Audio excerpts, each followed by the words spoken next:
जिल्हाधिकारी कार्यालयाच्या प्रवेशद्वाराजवळच सैनिकांची सैनिक टाकळे असणाऱ्या ग्रामस्थांना MIDC नको म्हणून बसावे लागते उपोषणाला। हे आमरण उपोषण चालणार जोपर्यंत लेखीमध्ये MIDC रद्द झाले, हे लेखी मिळत नाही तोपर्यंत। आपण पाहत आहात न्यूज ग्रेट महाराष्ट्र आणि या चॅनलवर जर आपण नवीन असाल तर हे चॅनल लाईक, शेअर, सबस्क्राईब करायला विसरू नका। News great Maharashtra. सैनिक टाकळी येथील प्रस्तावित MIDC रद्द व्हावी यासाठी सुरू असलेल्या आमरण उपोषणाच्या आंदोलनाला आज शिवसेना उभाटा गटाचे जिल्हाध्यक्ष विजय देवणे, मराठा महासभा संघाचे राष्ट्रीय उपाध्यक्ष वसंतराव मोळीक, संभाजी ब्रिगेडचे कोल्हापूर जिल्हाध्यक्ष भगवान कोयंगडे, लिंगायत समाज कोल्हापूर जिल्हाध्यक्ष सरलाताई पाटील यांनी उपोषणस्थळी भेट देऊन पाठिंबा दिला। 2023 पासून सैनिक टाकळी ग्रामपंचायतीने MIDC नको म्हणून विशेष ग्रामसभा घेऊन MIDC रद्दचा ठराव करून पत्रव्यवहार केलेला असताना सुद्धा चुकीच्या पद्धतीने MIDC मंजुरीची प्रक्रिया राबवली जात आहे। त्यामुळे महसूलकडून जोपर्यंत प्रकरणाची प्रक्रिया थांबवण्याचे पत्र मिळत नाही तोपर्यंत आमरण उपोषण सुरूच राहील, असा इशारा आंदोलक अंकुश संघटनेचे जिल्हाध्यक्ष दीपक पाटील यांनी दिला। Retire captain Prakash Khot, retire major Shamrao Patil, retire lieutenant Amar Patil, Vijay Gaikwad, Shamrao Patil, Vikas Patil, Vinod Patil, Rajendra Patil, Shridhar Bhosale, Ashok Patil, Pradeep Patil, Rohan Patil, Ajit Patil, Suhas Patil, Hanumant Patil, Kallappa Parit, Govind Patil, Satish Sawant, Vidyanand Patil, Rajesh Kadam, Navnath Patil, Suresh Nikam, Sandeep Patil आदी माजी सैनिक, शेतकरी उपस्थित होते। दरम्यान याच वेळेला जिल्हाधिकारी कार्यालयामध्ये मीटिंगसाठी आलेले पालकमंत्री प्रकाश आंबेडकर यांनी देखील आंदोलनस्थळी आंदोलकांची भेट घेतली आणि त्यांच्या असणाऱ्या मागण्या जाणून घेतल्या। विषय काय माहिती आहे का, 2023 पासून आम्ही आपली ग्रामपंचायत ठराव करून रद्दसाठी ठराव करून MIDC असलेल्या सगळ्या स्तरावर आम्ही पत्रव्यवहार केलेला होता। रद्दसाठी ठराव घालून MIDC रद्द करावी म्हणून आम्ही ठराव केला की आम्ही आता कसं आहे माहिती आहे का, आपल्या गावाने एकही गुट्टा तिथं अतिक्रमण केलेलं नाही का, बाकीच्या गावाने सगळे अतिक्रमण केले, गायरान कुणीही शिल्लक ठेवलं नाही।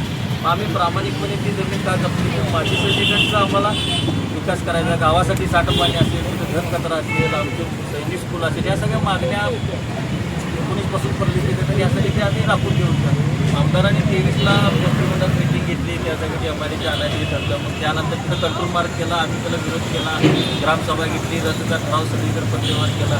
ही सगळी प्रोसिजर झालेली असताना परत शिवकडनं एक मीटिंग घेऊन त्यात आपले कार्यकर्ते सोडून 2 दिवसाची मीटिंग घेऊन एक सुस्पष्ट ठराव नाही आहे, म्हणजे त्या बहुमत स्पष्ट होत नाही असा एक बेकायदेशीर ठराव झाला, त्याच्यावर सरपंचांची सही नाही।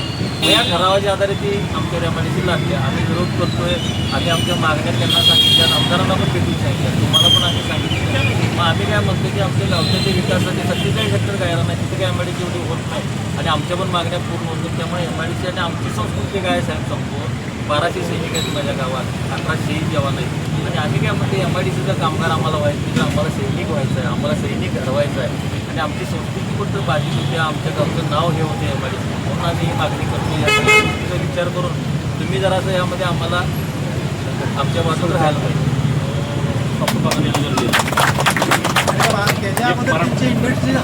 तीन रिकामे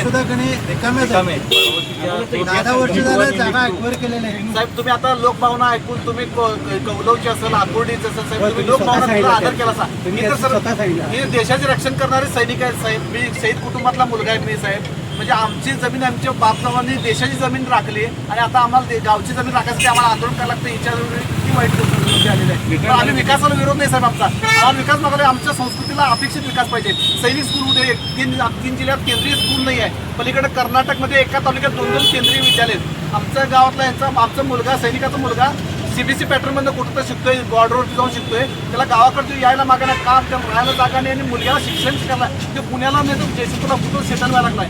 गावचा माणूस गावाकडे आम्ही केंद्रीय विद्यालयाला पण आवेदन दिलं होतं, केंद्रीय विद्यालय आम्ही ज्या पद्धतीनं निलेश साहेब राणे साहेबांनी वैभववाडीची MIDC तालुक्यामध्ये दुसऱ्या ठिकाणी स्थलांतर केले, त्याच पद्धतीनं टाकळीची MIDC तालुक्यामध्ये कुठल्या पण गावामध्ये तुम्ही स्थलांतर करा। परवा रिटायर झाले ते उपोषणाला बसले, एअरपोर्ट पण रिटायर झाले, परवा ब्रह्मोसच्या सगळ्या ब्रह्मोसमध्ये ऑपरेशन सिंधूरमध्ये यड्रावकर साहेबांची आहे, म्हणजे उदगावमध्येच आहे पण त्यावर प्लॉटिंग पडलंय, रस्ता झालेला आहे पण कोणाला दिलेलं काही नाही सर, रिकामं आहे सगळं. ते रिकामच आहे ना. अगोदर ते इतिहास त्यांचा इतकी त्यांची फार वाईट आहे सर. आम्हाला डॉक्टर ते बसवाले की नाही इतकं वाईट आहे. ठीक आहे, आपण कलेक्टरला पण बोलतो आणि ॲड्रेसच साहेबांना विचारतो की मार्ग कोण कसं जाता येईल ते समन्वयाने गेलं तर बरं